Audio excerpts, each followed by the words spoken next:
তোমরা যদি ফোনের মধ্যে স্মার্ট সাইড বার এই অপশান রাখতে চাও, যেমন ধরো ক্যালকুলেটর, এজ ক্যালকুলেটর, ফ্লিপকার্ট, বিভিন্ন অ্যাপও তোমরা কিন্তু ঠিক সাইজে রাখতে পারো এবং ফোনের বাঁ দিকে স্ক্রিনে রাখতে পারো, ডান দিকে স্ক্রিনেও রাখতে পারো, সেটাও তোমরা কিন্তু কাস্টমাইজ করে নিতে পারবে।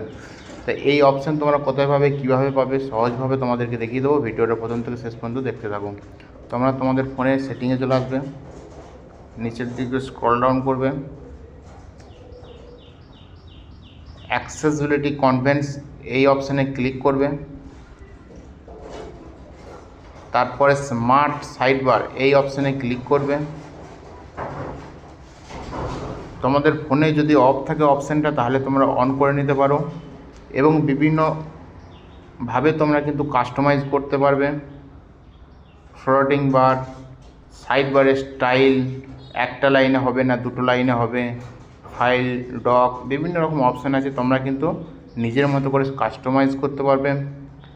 তারপরে ফ্লোটিং বারে ক্লিক করার পর তোমরা ফোনের বাঁ দিকে রাখতে চাইছো না ডান দিকে রাখতে চাইছো সেটাও তোমরা করে নিতে পারবে। আপ ডাউন আছে অপশান, তোমরা যেমন করতে পারবে। সাইজ যেমন অপশান রাখতে চাইছো সেটাও তোমরা নিজের মতো করে কাস্টমাইজ করে কিন্তু স্মার্ট সাইড বার এই অপশানটা তোমরা নিজেদের ফোনে কিন্তু খুব সহজভাবে রাখতে পারবে।